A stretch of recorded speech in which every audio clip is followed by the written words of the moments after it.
worst things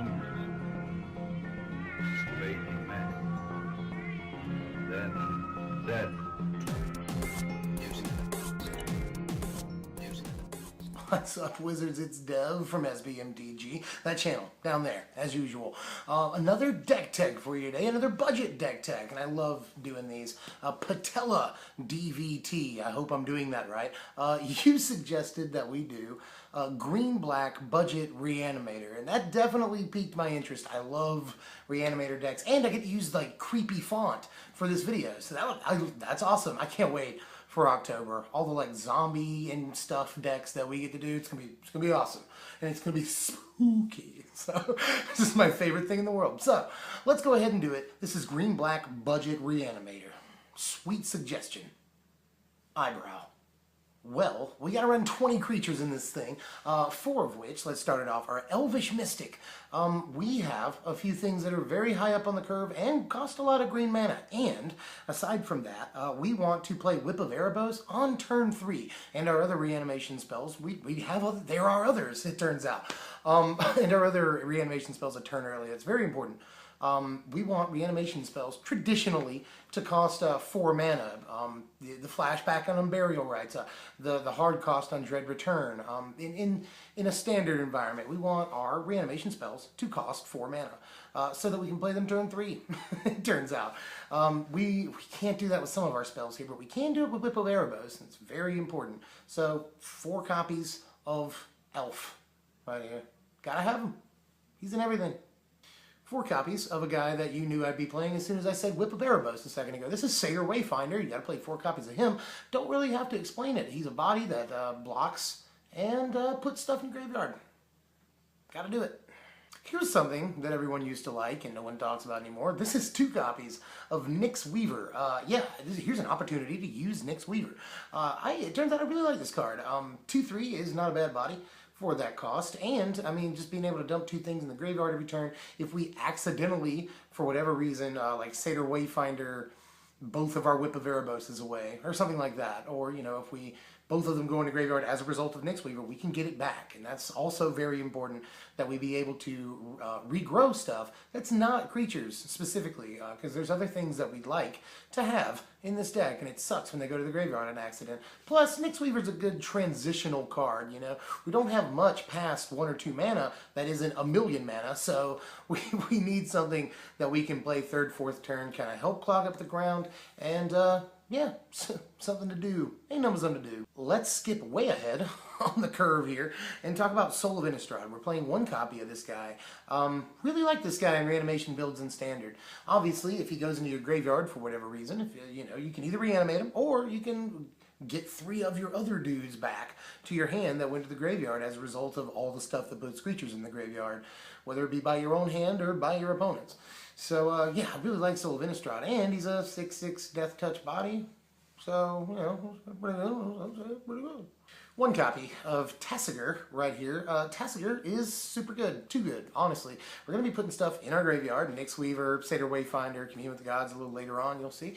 And, yeah, that makes delve costs pretty tempting, and with Tasigur, I think it's totally worth it to play. And once you get them out, then your ability to dump stuff in the graveyard just gets better because you're just going to get most of it back, you see. This Tasigur is incredible, so play it. Yes. Here's where we start to get weird. Now, this is a budget build. Well, what are we reanimating in this budget build?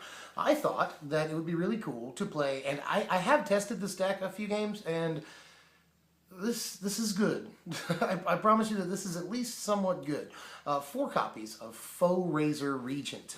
7 mana is a lot to pay, and we can pay it. We are playing Llanowar Elves, Elvish Mystic, and we have a fairly good long game. Mostly because we have so many threats on the top end, but this is a more than fine card when it comes into play. It gets to fight, and it usually kills the thing, and it usually gets 2 +1/+1 counters. I can never say it. +1/+1 counters. So yes, I really like Foe Razor, and that enables us to play at least 1 spell that we really want to play, I think. So yeah. Play 4 copies of Foe Razor because it's neat with some of the things that we're doing. We'll get to it later. one copy of Sidisi Undead Vizier. Jafar here is surprisingly good in anything, it turns out. Just the one copy though, and this lets us just another copy of Whip of Erebos and some of our other things. If we, for instance, want to just get a Foe Razor or something, a Tassiger in our hand, then we can do that pretty easily. And it's a 4/6 body with the death touches. And I just like Sidisi so much. I do. You're so good, Sidisi. And to round out the creatures here, 3 copies of Hornet Queen. Don't worry, the spells are dirt cheap, so all the budget in this goes towards the creatures. In any case, Hornet Queen is crazy. Once you reanimate this thing, first of all, it gives a lot of decks the hardest time ever.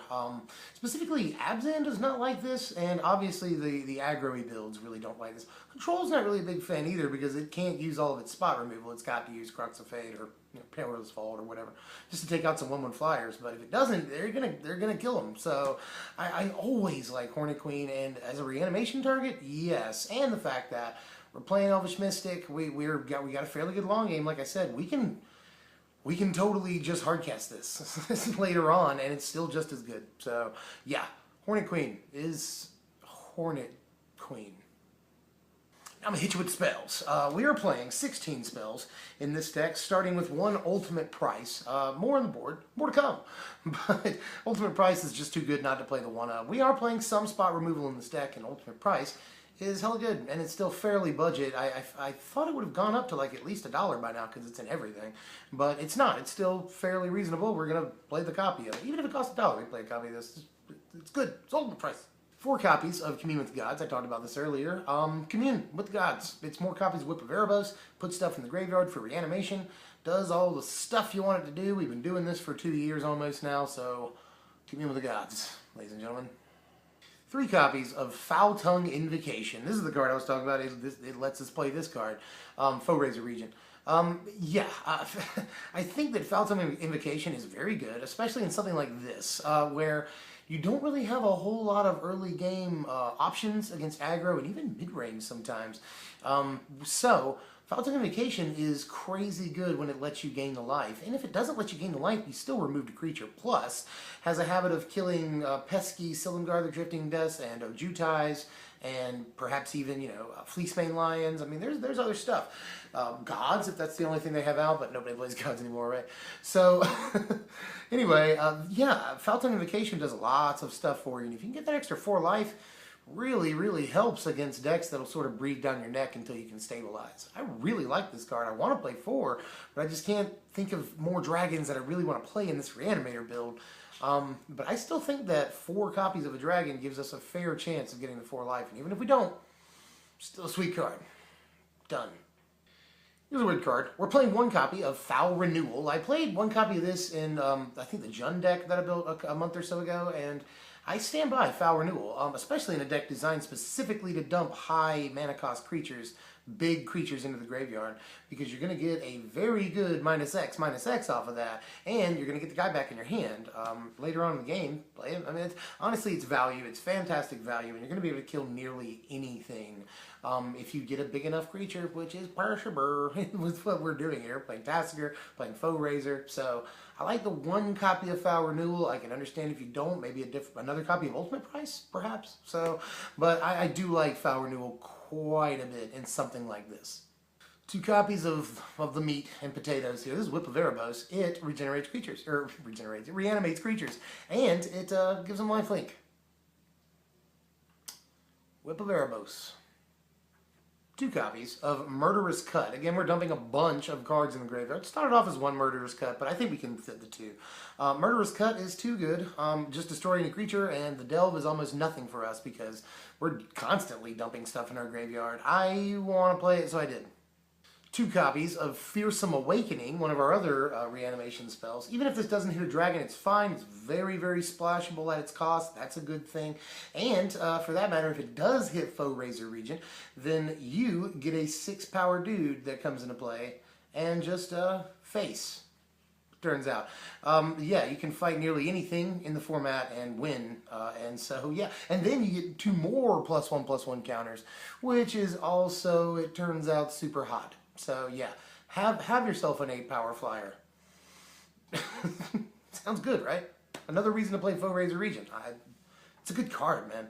And we got one more reason to play Foe-Razor Regent. Here it is. Here's the thing that I've been excited about since the day it was spoiled a year and a half or so ago. This is Rescue from the Underworld. I have always liked this card. It is instant speed, and that's stupid. But I mean, instant speed, sort of reanimation. Yeah, and what happens is, of course, you can always sacrifice, say, a Satyr Wayfinder, an Elvish Mystic. It's good fodder, you know, and get a huge dude out of your graveyard. You could do that if you wanted to, or if you wanted to be flashy. And like I said, I've only played a couple of games with the deck, but I've already pulled this off. If you say Reanimator or even Hardcast, a Foe-Razor Regent, you've got a Hornet Queen in the graveyard. This card gets hilarious, honestly, or you know, either of those situations switched. Because what's going to happen is you're going to, say, sacrifice the Foe-Razor Regent, targeting the Hornet Queen. You're going to get both of them into play the next turn. You're going to get to fight something with the Foe-Razor, and you're going to get a bunch of flying Death Touch dudes. Like, there's so many good interactions with Rescue, and the fact that it's hella splashable, and it's instant speed. Like, I really like this card. There's interesting little tricks you can do with it. Matter of fact, you can even block and then Rescue from the Underworld, sacrificing the guy that you blocked with. So there's cool things, and I like this card a lot. We're playing it. The lands are fairly easy here. We're playing Evolving Wilds because I want to put lands in the graveyard, but I don't want to use fetch lands. I want to be able to fuel Delve for Tasigur and for Murderous Cut. But I do not want to play fetch lands because they're ridiculously expensive. They made the deck not budget if you include one. If you had money, definitely, you know, go crazy. Mana Confluence, Lawn of War Waste, there's lots of stuff you could put in here. The Temples, perhaps, to make this a more consistent. Urborg, you should put Urborg in here. There are things that you should do. Let me go ahead and put the board up. It's got some stuff against control. It's got some stuff against enchantments and Perilous Fault and stuff like that in the form of Naturalize. Soul of Zendikar and the other Soul of Innistrad are also against control. It turns out that being able to put something in your graveyard and then basically play a creature off of that, pretty good against control. There's all kinds of stuff. As a matter of fact, Duress in there, obviously against control. But also we've got Plummets and another Ultimate Price, two more actually, and another Foul Tongue against aggro. So I think we've covered our bases fairly well with this board here. Before I finish up here, I did want to make the point that if you had a couple of more bucks, you'd probably include Sylvan Caryat it almost definitely. Maybe Crux of Fate, you might add red for Atarka, and you'd probably play Thoughtseize. That way you can either seize them or seize yourself and discard something so that you can reanimate it next turn. There are things that you could do definitely with money with this deck, so just wanted to point that out. And the last card I cut, here's the cards I wanted to play too, actually. I wanted to play, pretty badly, Death Dealer, Rakshasa's Death Dealer, and Reaper of the Wilds, but it just started looking like a green-black mid-range deck. So they ended up getting cut. And the last card I cut from the deck was Frontier Siege, because I had ideas with that thing. You know, more green mana with the Khans option, that way we can play our Hornet Queens and Foe-Razors more easily by hard casting them. Or, you know, you pick the other option, and when they come into play, you know, all your Hornet Queen tokens fight stuff, and your Foe-Razor gets to fight twice if you want to do that. So I wanted Frontier Siege to be a thing, I just couldn't fit it in the way I wanted to. Let me know how you feel about that idea. Well, I think that's it for now. This was green-black budget Reanimator. This is only about 18 bucks if you buy everything through TCG Player. That's a fairly good deal. And most of that is in the Hornet Queens. I think they're about 6 bucks. The Tasigur's $4. The Sidisi's $2. So there are things you could do to kind of switch those out how you might want to.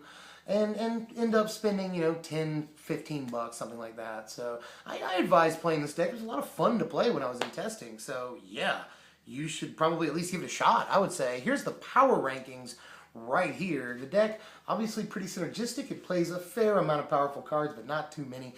Decent offense, not a great defense, and needs to be slightly more consistent. But I do think the board is fairly strong, putting us about the same level as Game 1. So let me know what you think about everything that I've said. If this is a good deck, if it's a bad deck, I think that it's really fun to play, but I'm biased towards Reanimator. I love Reanimator. As always, leave suggestions in the comments for stuff you want to see us do, whether budget or not, and we will get right on that. So yeah, again, Dev from Strictly Better MTG. Make sure to like, share, comment, subscribe, you know, if you like the content. Actually, whether you like it or not, go ahead, do all those things. That would be awesome if you did that. Just try to help a brother out. And yeah, we'll see you guys next time. Thanks for watching, my wizards.